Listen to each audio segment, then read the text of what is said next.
Hey there, Starseeds! Welcome to Beyond the Cosmic Table. We're a group of friends from different cultures, backgrounds, and beliefs.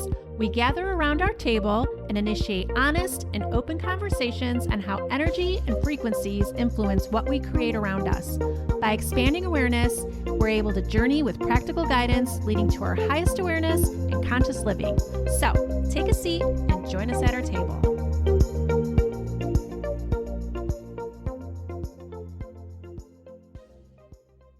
In this episode, Ebby and Avani start the conversation around how women sometimes feel the need to be rescued and how we're giving up our personal power and what that can look like. This evolves into how we can step out of victim mode and into creator mode by turning on our power. Hi, everyone. It's Ebby and Avani, and today we are at the Cosmic Table talking about the need to be rescued and how many of us have been raised with this notion that women need to be rescued by other women or even men. So, Ebby, start us off with how we got on this subject. Okay, so we were in a casual conversation, and we came to realize that from an early age on, let's start with Disney, and it's been said before, this part is nothing new. The princess gets rescued. And then what ends up happening is, as a young girl gets more social, now her friends are a clan. And when she's in an uncomfortable situation, there's some sort of nonverbal cue that the friends know to step in and help the girl. And now the girl becomes of drinking age, of socializing away from friends and close family. And now she's out there, let's just say college setting or high school party, and now you were explaining to me that this is prevalent with straight women, where you have a look or a cue or something where you rescue each other if you're around a creepy guy or you're in a situation that's uncomfortable.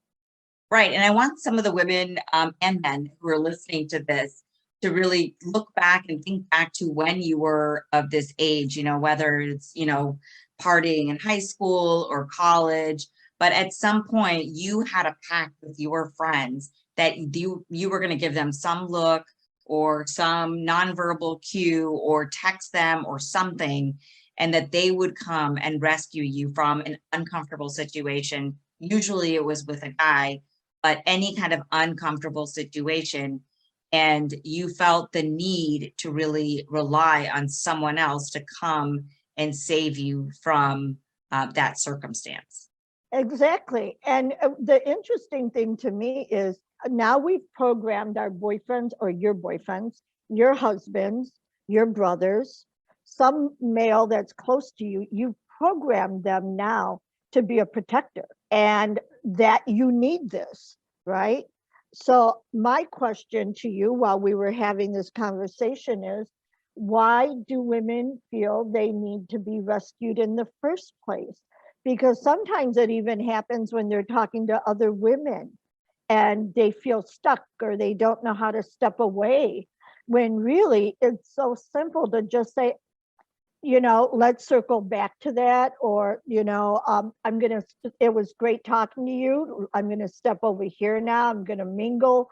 There's this thing that it's so easy for some women to feel cornered. Really, and it's about falling victim to it, right? And how quickly easily we fall into this victim mentality. We could walk into a room or into a social setting and have so much confidence and socialize with people, but in a brief second, we get into a situation or a circumstance that makes us feel uncomfortable, and we quickly switch back to a victim setting. And it's somebody help me. Yeah. And sometimes it's like, we don't even, we could be the most powerful women, and like just really stepping into our own worth and knowing our worth. But we go back to the deep programming that was really put inside of us as a little girl that watched Disney movies or even rom-coms, right? Like rom-coms, it's like, oh, the guy Right. comes and he sweeps her off her feet and, you know, he does all these things to like win her love. You know, it's like we've had this deep-seated programming within us that things happen to us, you know, like things are happening to us and we're just sitting aside as a victim and watching things unfold, really not having the power to make those changes that are really going to impact us in our lives. And another thing that's happening while this is going on is we have now taken something small and insignificant and buffed it up and made it larger than it really needs to be. So this small, insignificant little thing has now become a threat to us. I have, as you know, I have the personality type that even if I'm in a crisis mode or in a job, I mean, I had a career for many, many years, and I would be called into the office. And I had a career where there was a lot of conflict. I was a store detective. So you're always dealing with low vibration, conflict, all this stuff. And my goal when I would walk into the store manager's office my goal was to get out of that office. And if I was going to give her 5 minutes of my time, him or her, and let her unleash whatever she needed to unleash, I was going to feel nothing because my whole vision was me walking out of the office. Well, there were many times when department managers would call me up and say, I have to go into the office. It's going to be horrible. I know it's going to be terrible. Call me on an emergency when I get in there to get me out. So there I was, giving them 3 to 4 minutes and then calling them on a radio saying there's a situation with a customer. Can you meet me there? And in my head, I'm like, why couldn't they just say what they needed to say and get out? Even, I was doing it just to let off the valve so they could take steam out. It wasn't important for me to defend myself or anything like that. I felt nothing. But these people were coming out of that office feeling deflated, devalued, embarrassed and whatnot. And so now you go take that energy and now you go home or you go to a social event. It's real easy to have your partner step into the role of protector, Yeah. So a couple of things here. So this also happens a lot when you're dating somebody, right? You go on a first date with someone and you automatically, before you've left your house, you've already called your friend or somebody and told them, hey, give me a call. Give me a call because, and tell me that there's an emergency or something like that so that I can get out of this date, Like how often does that happen where we have these pre-planned escapes? Because really? Yeah, really. Where it's like, and I didn't date much, but I definitely know that this is a real thing. That we have these pre-planned escape routes where it's like I'm gonna have my friend come save me, or I'm gonna have somebody save me from a certain situation, like a date that's going bad, and I just need to find a way out. And because I can't do it myself, I'm gonna have somebody else come do it for me. And this happens quite a lot, and I'm pretty sure that some of the people that are listening can relate to that situation. So do men catch on to this stuff when you guys pull this? Because I would catch on really fast if I saw that kind of, and what is so hard to say, you know what, don't need to have dessert. This was fine. Thanks for your time. Good luck, whatever. Gotta go. Gotta go is such a great statement. I think it goes back to that victim mentality that, you feel bad breaking the date early, or, you don't want to hurt somebody's feelings, right? These are all like, I think it's that. things. Yeah.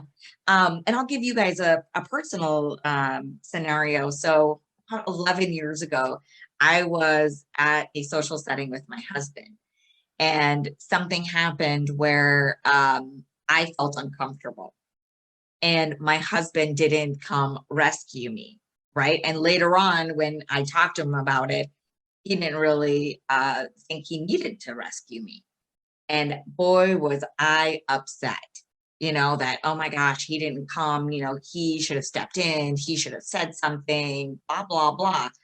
And, as time went by, I realized that those were some really high expectations that I put on him, and that those expectations should have been solely on me for speaking my truth, telling that person that I felt uncomfortable, never to do something like that again, or, or I will never speak to that Right. person again. Whatever my boundaries were, they had been violated, and I expected someone else, like my husband, to come in and take charge of the situation. Like he's the prince on the white horse that's coming to rescue me, when really I am fully empowered to do that myself. And I was the one that allowed myself to get into that situation of not nipping it in the bud right then and there. Exactly. Speaking your truth, Mhm. And I feel a lot of women feel like they can't, or they feel disempowered to speak their truth because they're really or afraid that of it's hurting rude. people. Yes, they're hurting people's feelings. It's rude. They weren't raised this way. Maybe there's some cultural boundaries, or, ethnic Yes, boundaries. authority figures, somebody of a certain age over you. There's so many things. And you and I are really into a lot of the same kind of TV shows. Okay. I'm into serial killers. I love Criminal Minds. I love anything with serial killers. Mind hunters, Right. anything where we Exactly. can profile other people. Exactly. And when you look at those, a lot of the victims are hooked because somebody comes across as being helpless or needing assistance. Here's this guy telling this girl, come help me with something by my car. And there's a whole bunch of men in the area, and yet he seeks out this woman, and it's not triggering her. She feels uncomfortable, but yet she goes. And if you don't have these little phrases in your back pocket or in your purse or in your wallet, these short little phrases that are to the point, gotta go, wish I could, gotta go, and then taking the action of stepping away. It's so simple, but again, I wasn't raised with all these constrictions and rules in my life. So I think that I just learned to develop them a lot faster. But I challenge the audience out there, the listeners out there, I challenge you to think during your whole day or over the weekend of socializing, how often are you putting yourself in a position where someone else has to either speak your truth for you, step in for you, or where you're not really stepping forward in your completeness, and feeling that someone else, whether it's a girlfriend, a mother, a parent, a husband, someone else has to step in for you or speak for you. Yeah, I talked about this a little bit in my Instagram the other day. I don't know if you remember, but it was like turning off victim mode and turning on creator mode. Because when we turn on creator mode, we are empowered. We know that we are creating these scenarios for us, Right. and that we have the power to come out of these situations wholly, and knowing that we are really stepping into we're being our truest selves, right? We're not being our truest selves when we're victims, when we're allowing other people to have the power because we think that we don't have the power within ourselves. Avani, can you, for new listeners, can you explain how so many of these things come into our awareness or into our experiences, and why it is really us creating those scenarios so that we can experience them? Right. I think a lot of it has to do with the energy, right? If whatever energy we are putting out is what is coming back forward to us to show Correct. us, right? So it's that mirroring effect that we talk about. So a lot of these experiences are showing us where we still have an opportunity to learn and grow and become more authentic. We can't really, if we weren't, like, these opportunities, we like to say, right, they're happening for us, not to us.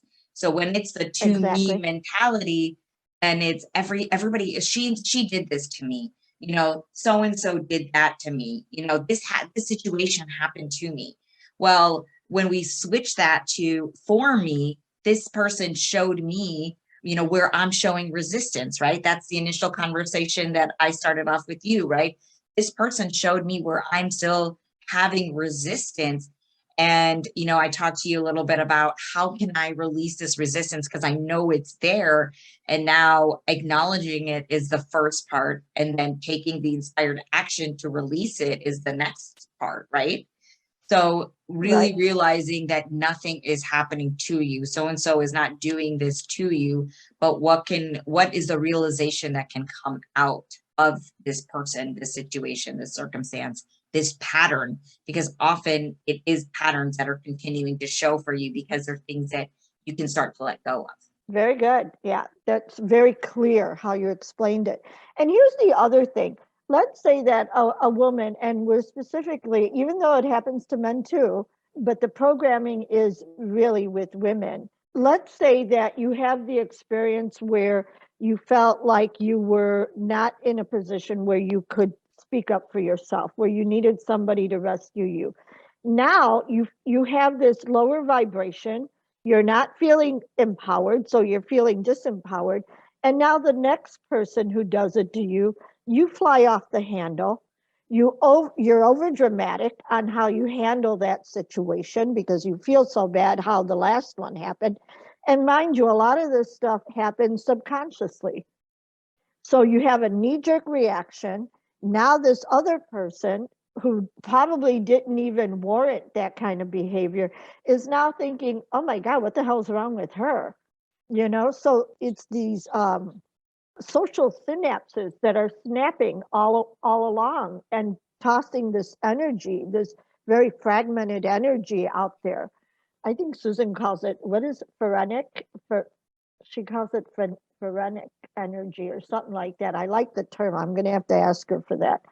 But all of it comes together, all of this. And this is all happening because at the very beginning, something small could have been handled differently, made to feel more better about yourself.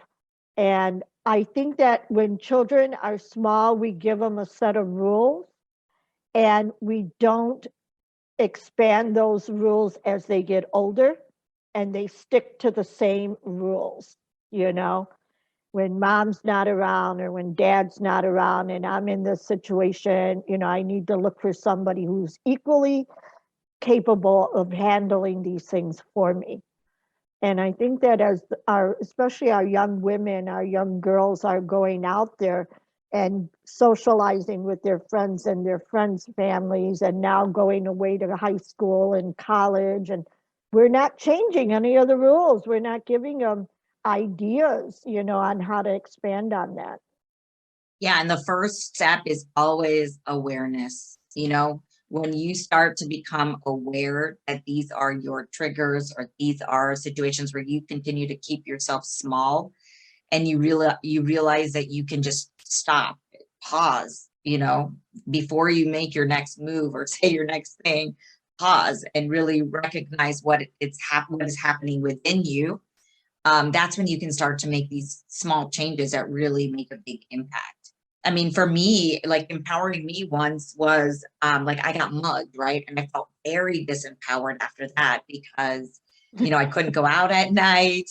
I felt like I couldn't go out at night. I needed my husband, because it happened at night. I needed my husband to stay up.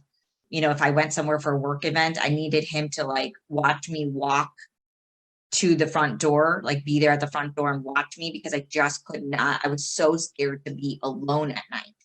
Well, how I found my power was so simple. I just carried around pepper spray with me. And I realized that even this small tool could give me like the security that I know. Make you feel better. Yeah, that I don't have to rely on someone else. I also took like self-defense classes so that if I were in this situation. So even those small things that I did now, of course it's been 15 years, but now I can go anywhere in the middle of the night and not feel that sense that somebody's behind me or somebody's watching me or I'm about to get mugged. And that was And a very victim, like it felt awful to feel like that every single time I went out. and again, going back to our favorite shows, you put 20 women in an area, and somebody who is in a vibration of wanting to overtake someone, it's the weakest in the herd, right? The Mhm. one who, think of that Bambi movie, when all the birds are in shrubbery, and Mhm. there's that one bird that starts getting hysterical and takes off flying, and that's the bird that gets shot. It's Mm. that inside vibration. You can tell when somebody is uncomfortable. And if you've got someone who has a domineering energy, they're going to notice that. That's the girl who's going to get cornered. That's the one that is going to be held captive in conversation or manipulated in some way. It's interesting. You got mugged, and I had a woman when I was in Dallas, while I was on the phone with my dad. She came up to me and said, I could take your purse. And I had a completely different um, and she was obviously on drugs, but it was, the funny part was that I here I am in Dallas, and I felt the need to tell her I was from Chicago and I could cut her head off, let it spin on the ground, and I wouldn't blink.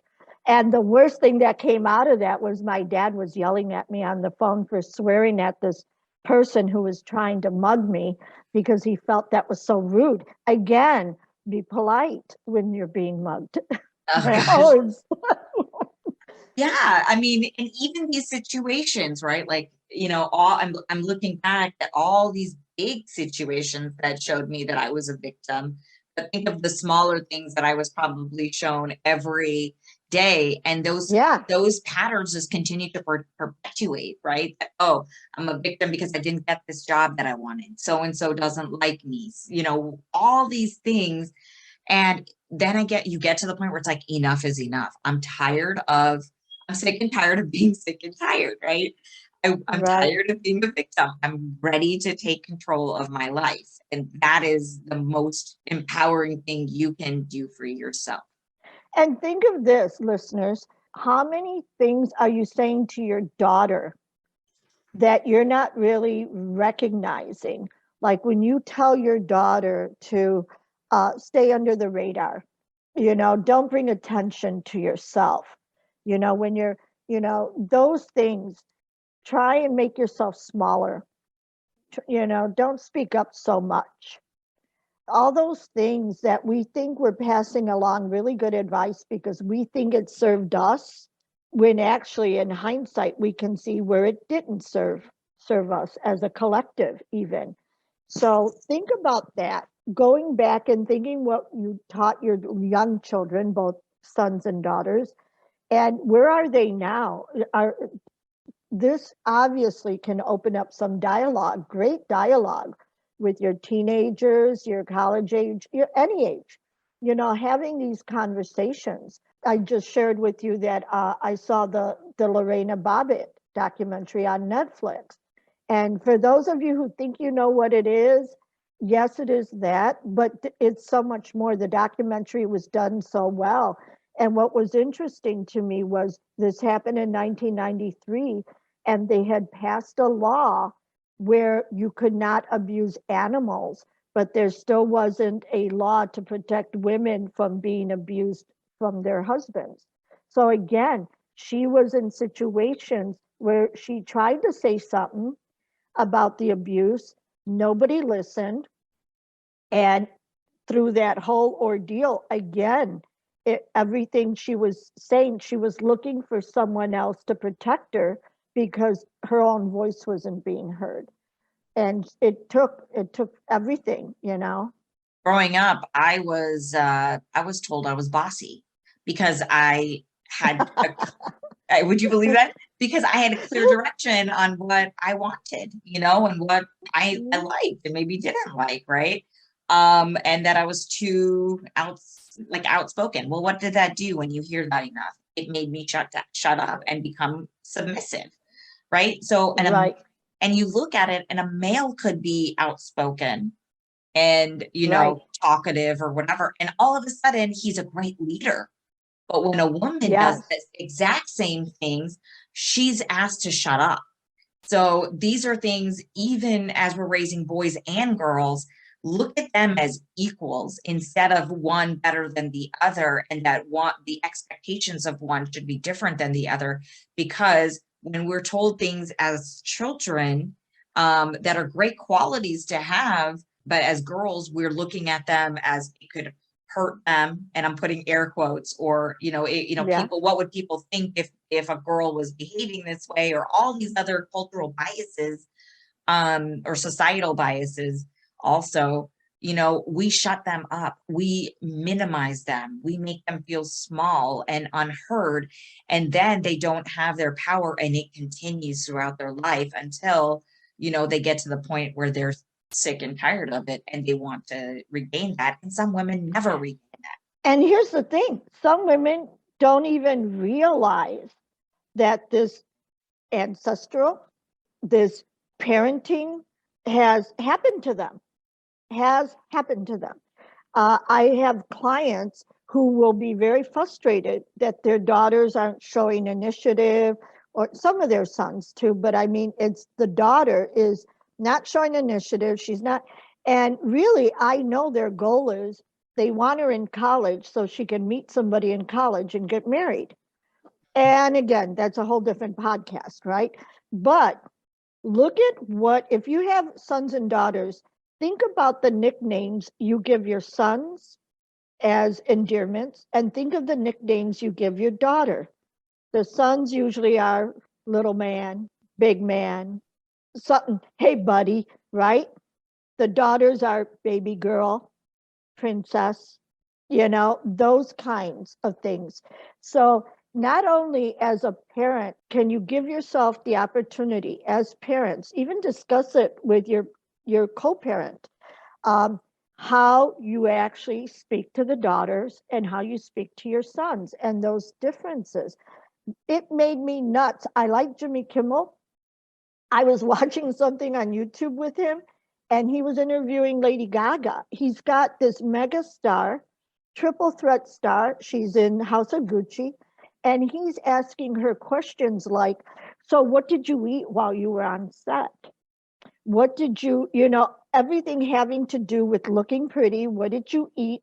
And I thought, if Matthew McConaughey was sitting in that chair, he wouldn't be asking these questions. I would love it if they would take their questions that they were going to ask a male guest and ask those questions they were going to ask a female celebrity to the male, and vice versa, and see how that goes. Right. Because it's not until you switch these things up that you feel the discord. Mm-hmm. And you really see the bias that happens between males and females. Well, I think this was a great conversation, Ebby, and I think people can leave, knowing how they can feel more empowered, and then kind of being able to notice certain patterns within themselves that they're ready to start to release. And I think we gave some parenting tips too on how to raise sons and daughters. Yeah. I think we did. Great idea, Avani. Thank you, everybody. Yeah, thanks, everyone. See you next time. Thanks for tuning in. And please consider sharing this episode with anyone you feel may resonate with the topic. We'll be back again soon for another chat around the cosmic table. Bye.